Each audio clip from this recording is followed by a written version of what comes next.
So who would you say musically were your biggest influences coming up? Since you guys started so young, you know, who were you listening to that young that you said, I want to do this, you know? For me, like before, you know what I mean, we knew each other and just in general doing music, for me it was like Donnell Jones and like Ja Rule and the Ashantis and the whole early thousands, you know what I mean? That's what really molded me and said, you know what I mean? Like it was the one song Ja Rule and Ashanti had, I always be there when you call, when I was not on time. Like, it made me feel so good, you know what I mean? It made me feel so good. I'm like, if music can make you feel so like this, I want to try it to, you know what I mean, see if I can make people feel the same way they make me feel. Right. So yeah, that's definitely. I mean, for me, you know, music, period. You know, I'm a fan of music, not just hip hop, just period, music. So I'm a fan of music. You mentioned earlier you guys met Ludacris when you guys were going back and forth networking in Atlanta. Right. How did you actually get the deal? Like, how did that get locked down? Well, we got to deal with DTP by showcasing. Yeah. Got on stage. Yeah. What really happened, Ivory and Sal, they was the A&Rs at the time, was coming back doing a contest called I Want to Be a Star. And we actually won it. And you know, from there, Ivory and Sal brought us into the studio at DTP, and they was like, man, let's set up a showcase. Did a showcase for Shaka, Jeff, and Luda, and man, 2 weeks later, we were signed. What was it like being on DTP? And who was on the label with you when you were there?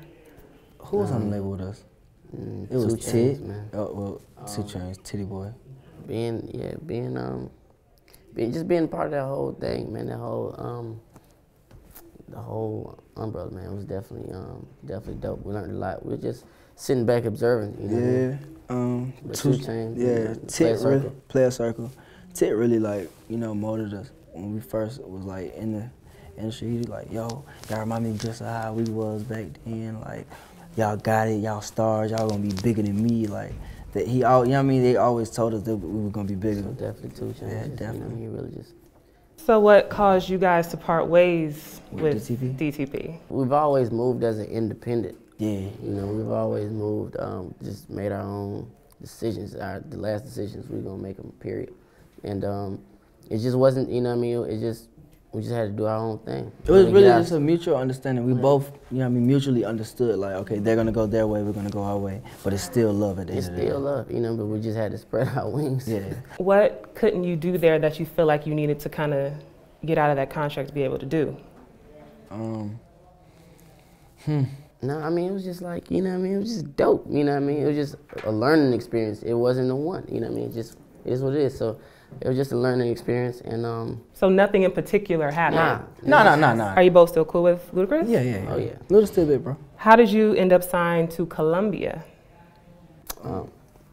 Like I said, man, we And what did you do kind of between leaving DTP and Columbia and getting to Columbia? The whole Chris Light situation happened. Yep.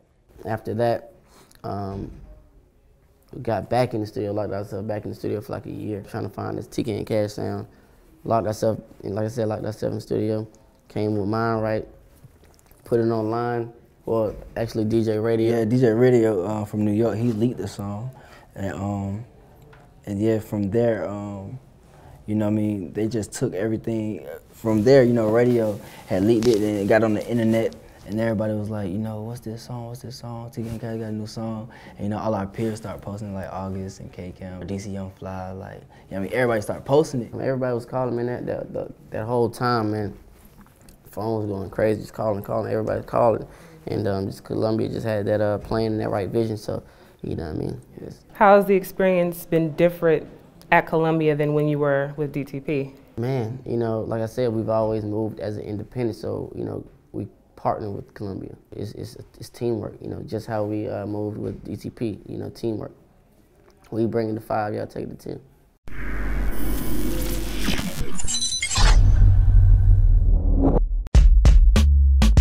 Man, I wasn't surprised. Have you ever been in a rap group?